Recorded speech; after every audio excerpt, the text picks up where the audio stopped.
So this beautiful morning, as the sun has come out, I am 300 feet in the air. I'll try to get over here so maybe you guys can get a view.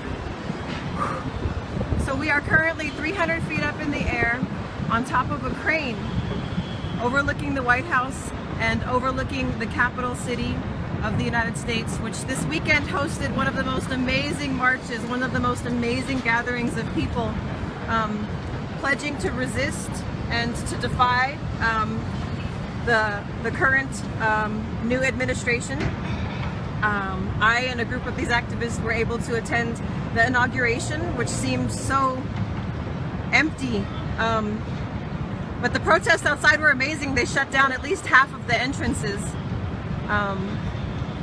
Inside it was a scene from, like, I don't know, Hunger Games or something. It was like really, really elite on the inside and then a sea of people on the outside marching against it. So I definitely felt very honored to be with so many people who came here to the inauguration to pledge resistance and to say that, you know, we're not just going to accept it the way that the media has been telling us that, you know, oh, well, this is what's happened and we just have to go along with it because that's democracy and that's what you get. It was beautiful, a beautiful showing this weekend, Saturday, of millions and millions of people, women and all of the women, the supporters of women that marched here in DC and all over the world. I mean, it was one of the largest turnouts for any mobilization ever in the history of humanity. And that was brought on because women called for an action. Women called for a march. Women called for a convening. And I felt like at the day of the inauguration, it felt so heavy here. It felt so depressing. And Saturday was like a limpia. It was like a cleansing. It was like a beautiful outpouring of love and of solidarity and of sisterhood and of people just being nice to each other. And I feel like it helped to cleanse the way that this space felt after the inauguration. So my name is Nancy Pili Hernandez. I'm from San Francisco, and I'm standing here on top of a crane 300 feet in the air over the White House, where we have just deployed a banner. And this banner is it is a message to this administration, but more than that, this message is this is a hand-painted love letter to you. This is a message to the people. This is a message to everybody who marched this weekend, everybody who couldn't make it, everybody who's working in their community fighting for environmental or social justice. This is a message to everybody who's been waking up in the past couple mornings and I guess recently, this whole past year, and seeing depressing news on their Instagram and Facebook and news feeds. This is a message that we have to push back. We can't just accept it. This is the second time in my lifetime that an election has been lost by someone who then took power. And then we were just told that, well, that's democracy and that's the system, and so you just have to accept that new person as the president. But this mistake has already happened twice in my lifetime, and I refuse to allow this system to be passed on to my nieces and my future kids and my future great-grandkids. Because if this system is broke, it's our responsibility to fix it, and that's why we're out here today. There are currently 7 activists up here on top of this crane. We are 300 feet up in the air, and I'm gonna give you guys a view of what I'm seeing, okay? Are you with me? This is my first Facebook live feed, okay? Like, I don't really know what I'm doing, so thanks for all the feedback. I'm seeing the messages. It's awesome. How do I do the thing where I switch? Right there, yeah? Okay, tight. So now you can see what I'm seeing. We are 300 feet up in the air on a crane. This is a crane that is on a construction site in Washington, D.C. We are overlooking the White House. We are overlooking the Washington Monument. We are overlooking the hall. And then this is the crane. So out here on this crane, there are activists that have rappelled off this crane with a huge hand-painted banner that says resist.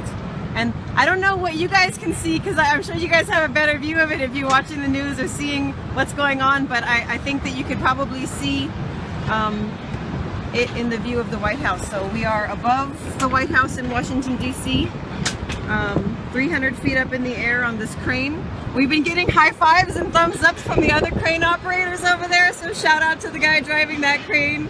He's a supporter. And there's tons of people down here working, and you know, like I'm a working class person. I come from a working class family, so I have tons of respect for these people who are putting in work here, although the corporation whose land we are currently standing on is Fannie Mae.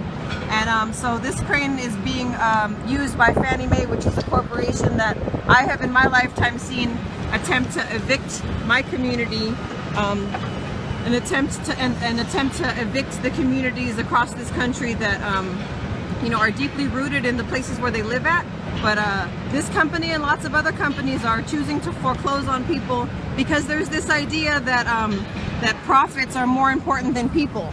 And I feel like that's one of the things that we're calling to attention today, is that there's been this concept that profits are more important than anything, that they're more important than the water that we drink, they're more important than the land that we stand on or that we come from, or that they're more important than our families or our time with our families, or they're more important than our health.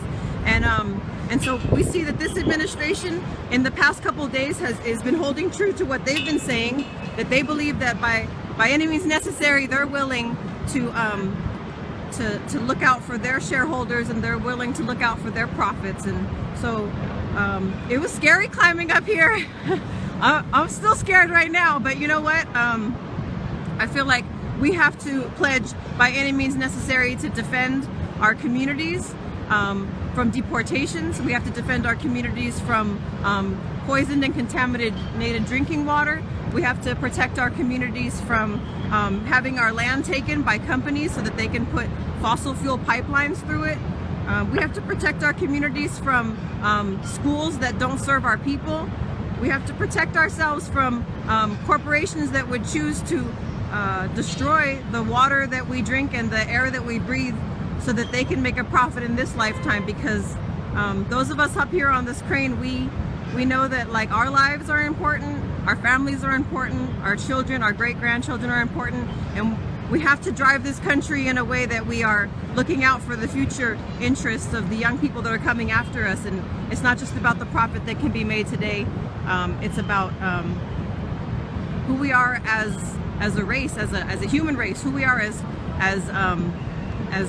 people, as humans, and what is it that we are here for. So we hope that this banner has been received as a message to all of you, and everybody who's out here in this city right now who is looking up at people who are up here who, yeah, we're scared too, you know, like, we're scared of what's to come. We're scared that every day he goes to work, he signs more paperwork that is further dividing our country and further pushing our country backwards. You know, but we're here to say that even though it was scary to get up here, we're not scared to fight back, and we're not just gonna accept that that's the best person this entire country could come up with to lead us. I will not accept that. I know that there's so many smart, intelligent people out here. There's so many dedicated and righteous people out here. He's not the boss. He's not the boss of me. So this is Nancy. I'm Nancy Pili Hernandez.